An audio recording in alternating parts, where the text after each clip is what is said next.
Today's daf is daf Ayin Beis, Rashi Tevis Azaria Burzon.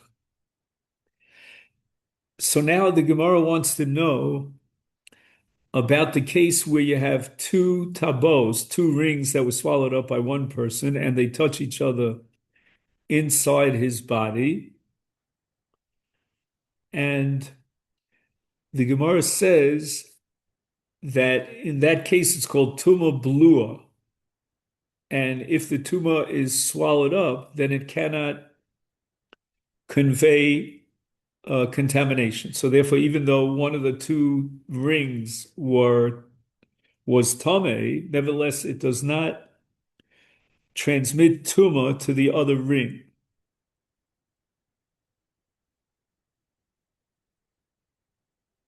So the Gemara asks the following kasha now on the top of Daf Ayin Beis: V'ha ubar v'chaya.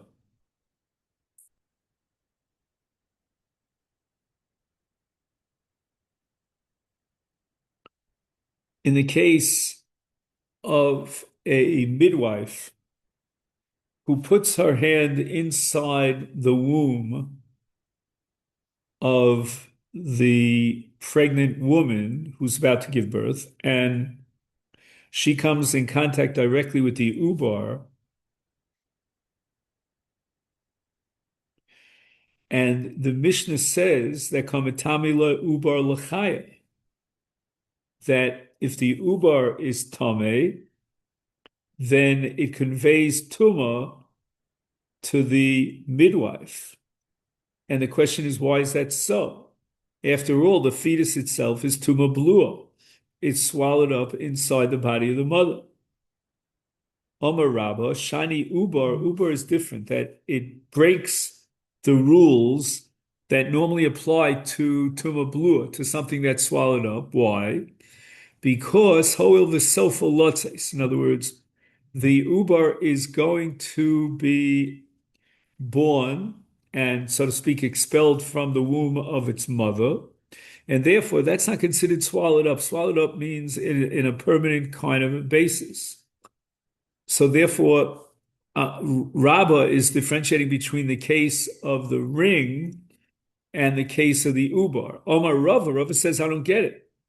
Ubar sofa lotzes for tabas ain't sofa lotzes. How can you make that distinction to the same extent that you define the ubar um, as sofo? How do you say sofo in English? Inevitable. We'll call it inevitable that it would be born, and it would be instead of swallowed, it would be expelled. So the same thing should apply to a tabas. He's not going to leave the tabas in his intestines the whole time. Somehow it'll be discharged. I don't know. Today we could do it medically, but in those days maybe it came out, in the re'i. I don't know. But in any event, Rava says we have to come up with another explanation to substitute for Rava's explanation. Elam Rava, and here Rava points to the Pumbedisa, and he says that those scholars from Pumbedisa, Yade, they know Taima da Hamilsa, Umanu, and who is he referring to? Rav Yosef. The Amar Rav Yosef from Rav Yudah Shmuel, Tumazu Ena midivrei Torah el midivrei Sofrim. When the Yoledes, the Chaya, what we called it a doula, puts her hands into the womb of the birth mother and comes in contact with the fetus, that tuma is not dorais at all, because that's tuma blua. So the fetus cannot transmit tuma because it's swallowed up.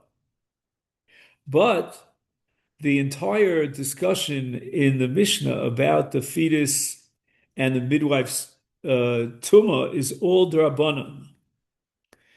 And the Rabbanan made a gzera. We'll have to see exactly why the Rabbanan made this gzera that's coming around the bend.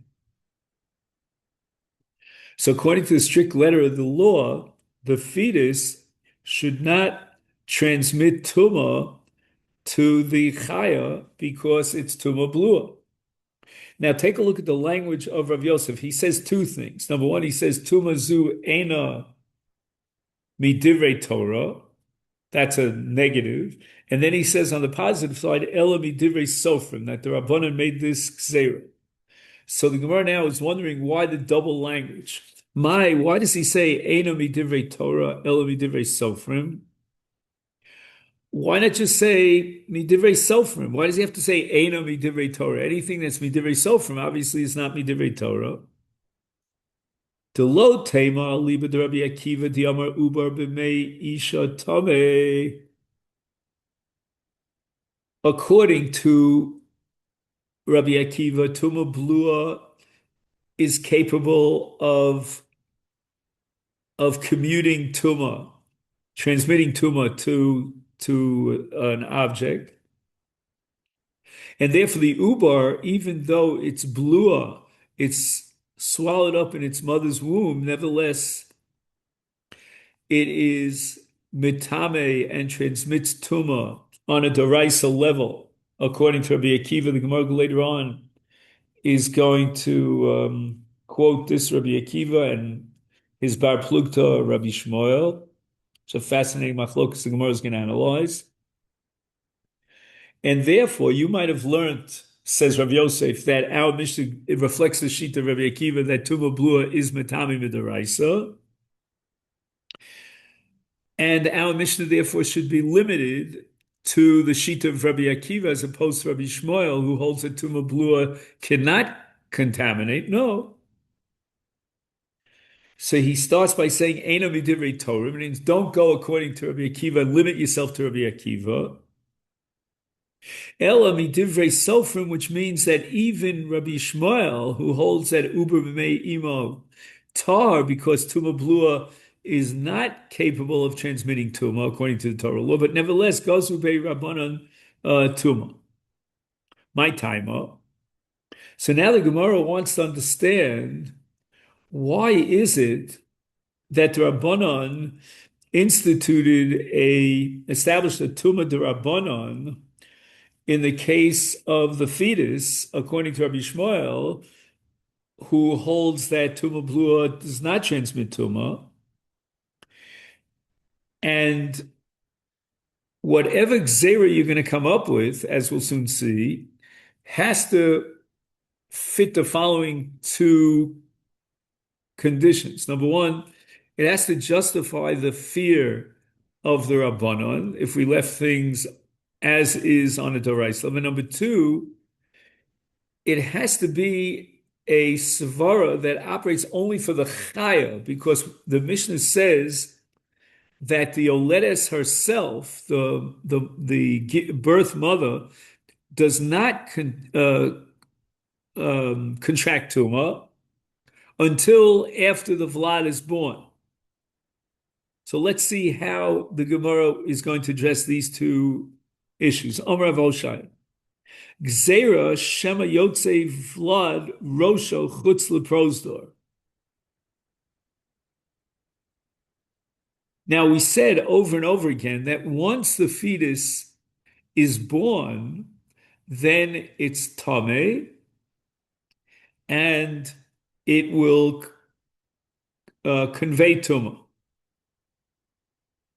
And now we're afraid that if we're going to leave the Doraisa law as is, and therefore in the Chaya, the midwife comes in contact with the fetus by putting her hands inside the womb of the birth mother, and we leave that on a Doraisa level as is, that she's Tahora, then there may be situations where, according to Torah law, she's really Tmeya. Why? Because within the physical body of the mother, it's possible that the head came out of that particular part of the womb that establishes Leda, and the fetus therefore is Tmeya, without the midwife being aware of such, because there's the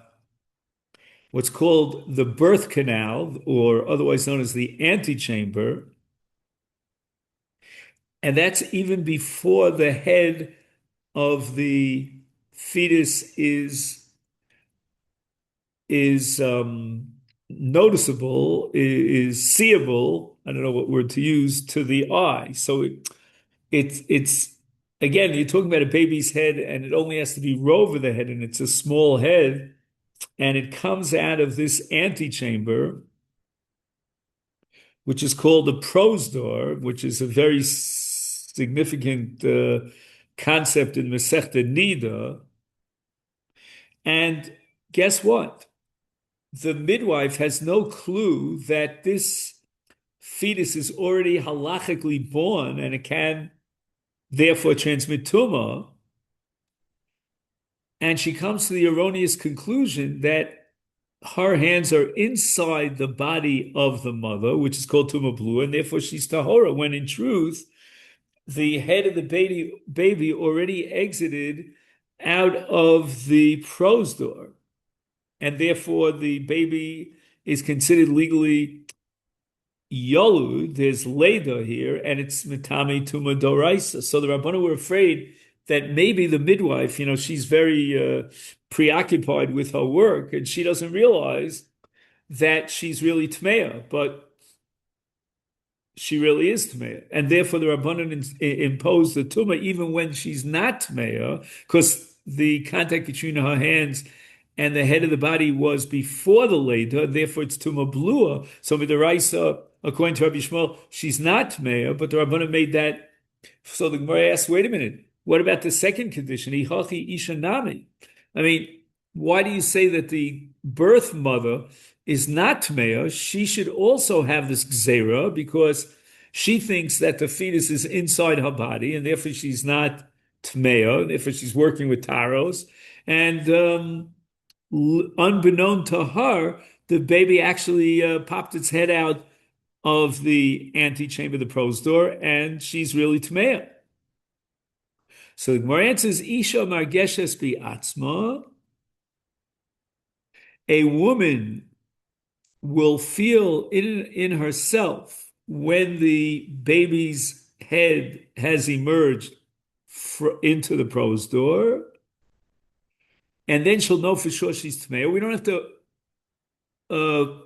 have to be choshesh and be afraid that maybe she's unaware of the fact that the head is coming out, it has already emerged. So the Gemara says, what do you mean? If she actually feels the baby coming out, I mean, today I don't know how this all fits in because we have an epidural, but anyway, she actually feels in her body when the head of the body of the fetus comes out. So then we don't have to be afraid that maybe the fetus's head came out and she doesn't know about it and she's tmeya. So there's no gzera, and as long as the baby hasn't popped its head out, she's tahora. But now the Gemara says if she's aware of whether or not the baby's head came out, then why can't she notify the chaya? Why are you afraid of the chaya? V'tema le chaya. And the Gemara says trida, a woman who's giving birth is preoccupied. Right? Obviously, she's going through labor and birth. So she's not going to necessarily have the Yishuv Hadas to inform the Yoledes, to inform the Chaya that the baby's head popped out, and therefore we have to make the exam. Okay. Now, we want to go back to the Machlokas between Rabbi Shmuel and Rabbi Akiva regarding Tumah Blua. My Rabbi Shmuel, my Rabbi Akiva. Where do I find a record in the Tanaic literature recording the machlokas between Rabbi Akiva and Rabbi Shmuel and why each one holds that position? The Sani. And now we start with Rabbi Shmuel. Rabbi Shmuel sees in the parsha of Tumas Mes, which is Parshas Chukas in Sefer Bamidbar Perkid Tes, which I read for my bar mitzvah. It says over there, "V'chol asher yiga al pnei hasoda." So look at the language of the Torah when it talks about somebody who contracted tumas mes and he's tomei for shivas yom for 7 days. It says yiga, he comes in contact al pnei hasada. What's this all about? On the open field, there's a corpse on an open field that he came in contact with it. So the answer is, says Rabbi Shmuel, this pasuk is coming lafuke to exclude tuma blua when it's swallowed up. And that's what the language al pnei hasada means. It's actually exposed. Lahotzi, to exclude a case of uber b'mei isha where it's tuma blua, and therefore that fetus cannot convey tuma because it's not al pnei hasada. Now, Rabbi Akiva holds that tuma blua is mitama. It does transmit tuma. So what's he going to do with this pasuk al pnei hasada? Rabbi Akiva omer lerabos golel v'dofek. In other words, Rabbi Akiva needs a pasuk to establish that tumas shiva, which is called tumas mes, can be contracted through the golel v'dofek. We'll explain what that means. Because he doesn't have any source for golel v'dofek. Normally, if there's no source in the Torah for a doraisa biblical law, then you derive it from what's called halacha Moshe Sinai. But according to Rabbi Akiva, there is no halacha Moshe Sinai, so we're going to have to find some source in the Torah for tumas golel v'dofek. Now, what's golel v'dofek? So we're talking about a case of a coffin that's in an open area, and there's the top of the coffin and the sides of the coffin. So the top of the coffin, otherwise known as the golel, which means the cover of the coffin, and the dofek are the walls of the coffin on both sides. And if a tahar comes in contact with either the golel or the dofek, then he contracts a full-fledged tumas mes for Shivas Yom. So now, Rabbi Akiva found in the pasuk Kol Asher Yigal Pnei Hasada a source for golel v'dofek. Rabbi Shmuel used that pasuk to exclude tuma blua in the case of an ubar that's not al Pnei Hasada. But where does Rabbi Shmuel? How does Rabbi Shmuel derive the tuma of golel v'dofek? Rabbi Shmuel golel v'dofek hilchsa gemirale. Apparently, Rabbi Akiva never had this halacha Moshe Sinai, which is transmitted from generation to generation. Rabbi Shmuel had it. So therefore, Rabbi Akiva is compelled to try to find a source in the Bible for golel v'dofek. Rabbi Shmuel is free from that responsibility because he has a halacha Moshe Sinai. Therefore, he's free to learn the pasuk al pnei hasada to teach me that an ubar b'mei imo, because it's not al pnei hasada and it's not exposed and revealed, but rather it's swallowed up, does not commute tuma. But Rabbi Akiva never had this halacha Moshe Sinai regarding kol v'dofek, so he's going to use al pnei hasada as a ribui to teach me kol v'dofek.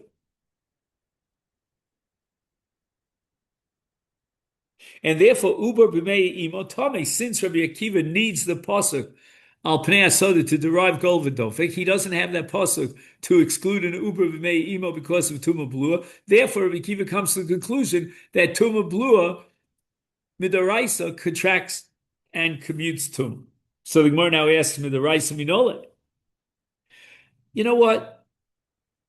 Even if Rabbi Akiva doesn't have the pasuk al pnei hasada free to derive that an uber meimo is not capable of, but where does he know and what's his source for concluding that tuma blua can be transmitted? Amar Rabbi Oshia,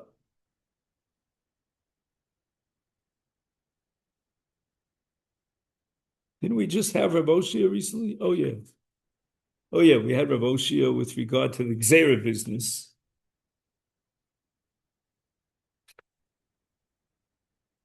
Oh no, I made a mistake. That's Rav Hoshaya. This is Rav Oshia. I shouldn't confuse the two. Okay. Omar Kro. Again, we're back to Parshas Chukas. Hanogea b'meis bin nefesh.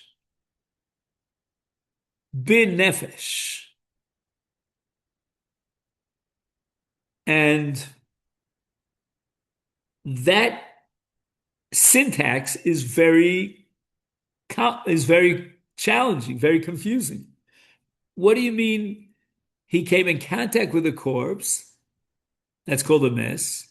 Bin nefesh. And Rabbi Akiva is going to say that bin nefesh means it's inside a nefesh. Now, how can you have a corpse inside a nefesh? Nefesh means a human being. Ezu mes nefesh shel adam hevi omer ze ubar shebimei imo. So the Torah adds the word benefesh, according to Rabbi Akiva, to teach you that tuma blua will transmit tuma, and therefore the uber b'mei imo will transmit tuma. And this is a doraisa halacha, and it's all derived from the word bin nefesh. Now, when I was learning this last night, I came across, I think it's a brilliant idea, that this bin nefesh kind of syntax appears elsewhere. And I didn't see that they point this out, which I thought should be pointed out. So I'll read it to you. It's a Gemara in Sanhedrin Nun Zayin. And the pasuk says, regarding a non-Jew who's guilty of murder, it says, Dam ha'adam be'adam. Again, the base, be'adam. And the Gemara says that Ben Noach is chayav ala ubrin. That be'adam, what does it mean? The blood of a person that's inside a person. That's referring to an ubar, a fetus in its mother's baby. Ezehu adam shehu be'adam hevi omer zeh ubar shebimei imo. I thought that was a good chap on my part to remember the Gemara in Sanhedrin. Anyway, Rabbi Shmuel, what is Rabbi Shmuel going to do with the pasuk? Bin nefesh, he can't use it for an ubar, meaning for tuma blua, because he already derived tahara, the exclusion of tuma blua from asher yigal pnei hasadeh. So what's he going to do with bin nefesh, which Rabbi Kiva uses as the source for the ubar for tuma blua to be metame? Haini boile, I need a pasuk of bin nefesh l'revi'is dam haba min hames shemetame. So bin nefesh means something that gives nefesh, it gives life, but it's not inside the corpse, because that's hanogea b'mes. And now the Torah adds the word bin nefesh as another alternative way in which you contract tumas mes, and that's through the nefesh. The nefesh means the dam. Now, let's say a person, I don't know, I'm just making up numbers, he's got 99 pints of blood, and he desperately needs one more pint of blood to survive. He's going to die if he doesn't get it. He needs a blood transfusion. You remember those little bags of blood that they use for transfusions? You ever see that? So that's called a revi'is dam. Revi'is is probably half of this cup is a revi'is. Revi'is halog. Like for Kiddush, But that revi'is dam will determine whether he crosses the threshold into the next world or he can still keep his feet in this world. So revi'is dam represents the nefesh of an adam insofar as he can maintain his life.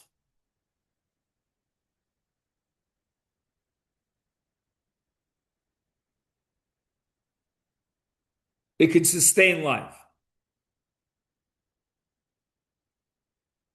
So next time you donate blood, think in mind that you want to donate at least a revius of dam, because that could sustain life and you might be saving someone's life. Anyway, getting back to Rabbi Shmuel.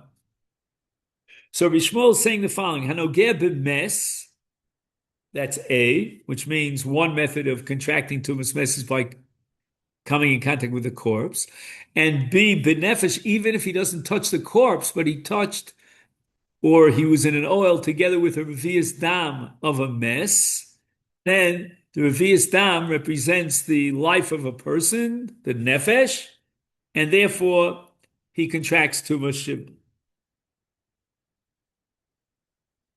Now the ball goes back into the court of Rabbi Akiva, because Rabbi Akiva used the pasuk b'nefesh to derive that tuma blua can transmit tuma, and that the uber me imo will transmit tuma, even though it's swallowed up in its mother's womb.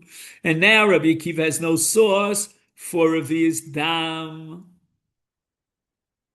So the Gemara answers Rabbi Akiva l'tamei di Omer af revius dama bo mishnei mesim and tami bi oel desanya Rabbi Akiva Omer minayin revius dama bo mishnei mesim shem tami bi oel shenemer I'll call the foshos meis lo yovo shtei nefoshos v'shir echad. What's going on over here? The word nefoshos is in the plural. And Rabbi Yishmael had derived the conclusion of Revius Hadam from the word bin nefesh. Now, bin nefesh is in the singular, which means that according to Rabbi Yishmael's drasha, you've got to have a full Revius, which is called a nefesh, in the person from the person who died. If the person died and all you have in contact with, or all you're under a roof, is chatzi log of dam, then you're not tameh.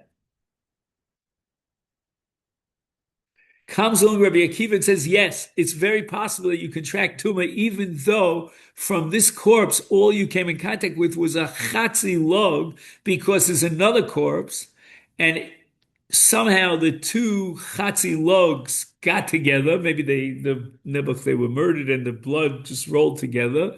And he put together the two chatzi revius, and he has dam mi shnei mesim. And how do you derive Rabbi Akiva shnei mesim? From the pasuk of nefashos. So therefore, he doesn't want to darshan Rabbi Yishmael's drasha of bin nefesh, because nefesh is in the singular, and it would lead us to the mistaken conclusion that you have to have a full revius dam from one particular nefesh in order to transmit tumas mes. Okay, now we get up to the Mishnah.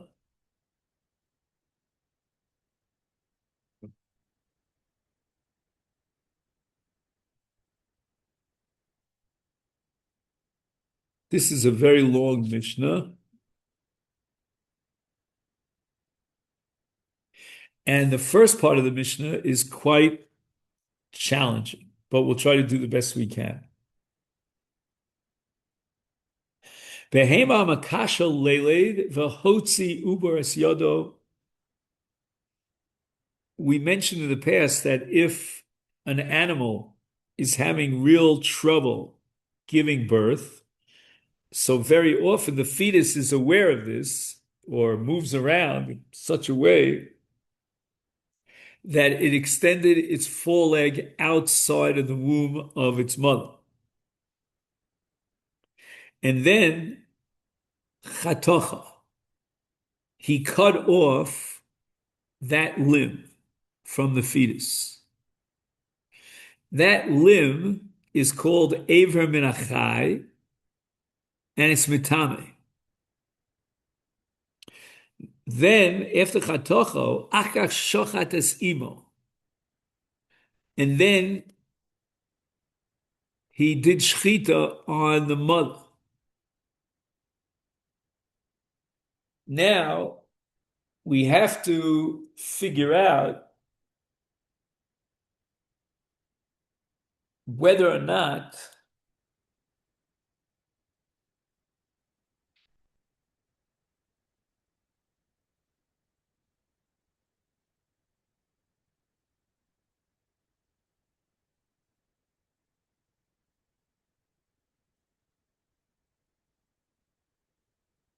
whether or not the fetus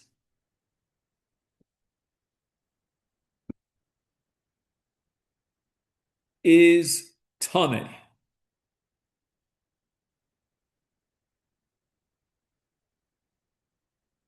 Now, let's think. As far as the mother is concerned, well, we have now three parts. We got the mother, we got the fetus that remained inside its mother's womb, and we have the extended foreleg. The extended foreleg is tameh because it's Ever Menachai, period. The mother herself is tahora.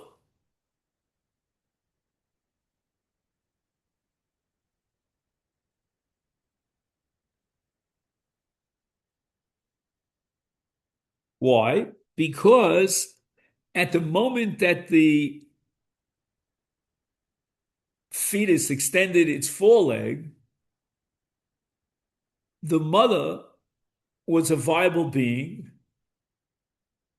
I'm sorry, the fetus, I meant to say, was a viable being, and it's part of its mother's body. And to the same extent, a live animal is not makabel tumah. So the fetus, insofar as it's part of one, it's like an aver of the mother's body, is not makabel tumah. Oh, but then you might ask, wait a minute, the ubar, the fetus, is attached to the extended foreleg.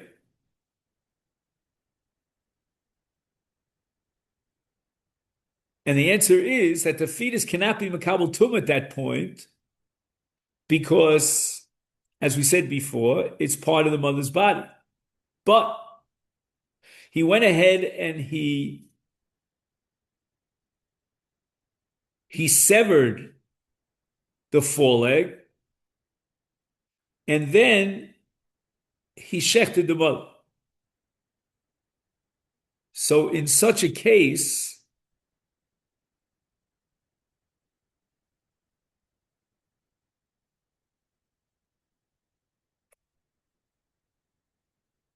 what happens is that the shechita will generate what's called a shem ochel on the mother and on the fetus, because the shechita is matir, and the shechita of the mother is matir, the ubar as well. Once there's a matir, it means you're allowed to eat it, it becomes a foodstuff and it's susceptible to kabbalas tumah. But the issue is that he had already severed the foreleg, which was the Ever Ben Achai that was tameh. So therefore, there was never a moment in time in which that limb, that severed limb, which was tameh, could transmit tumah to the fetus or to the mother. So in this case, the Mishnah says that habasatar. Basatar means even the fetus itself is tar. Because at the moment that it became an ochel, after shchita, and it's now royal achila, and it's susceptible to tumah, but at that moment, it's not attached to the leg that's Eber Menachai, that's tameh, because he already severed the leg before shchita. Oh, but now what happens if we switch the sequence? Shachad es imo v'achakach chotcha. So now watch what happens. At the very moment that he shechts the mother,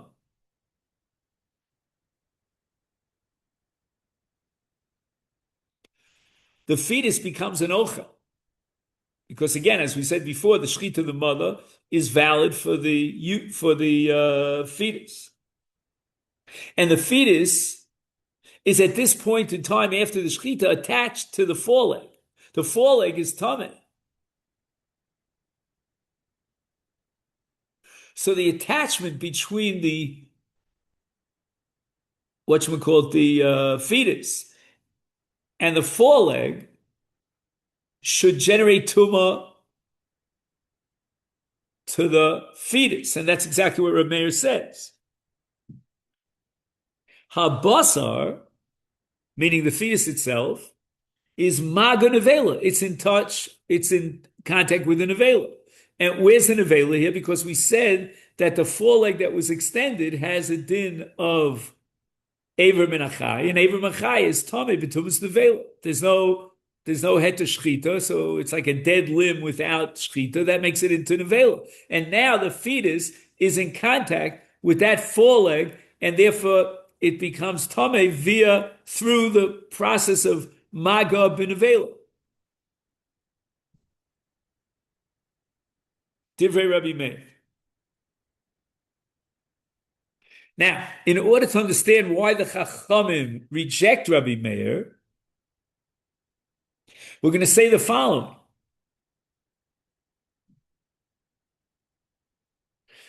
That when the ubar extends the arm, the foreleg, that foreleg has the status of a treifa, not an avela.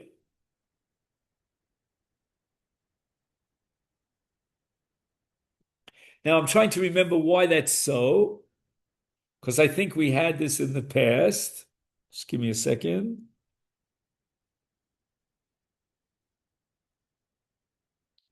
Right? Remember the concept of chutzla mechisaso, that treifa means it went out of its bounds. So once the foreleg extended outside the womb of its mother, it's out of the bounds of the shechita. The shechita now covers only the animal's body, the mother's body, including the fetus inside the mother's body, but doesn't include that which is outside her body, namely the foreleg.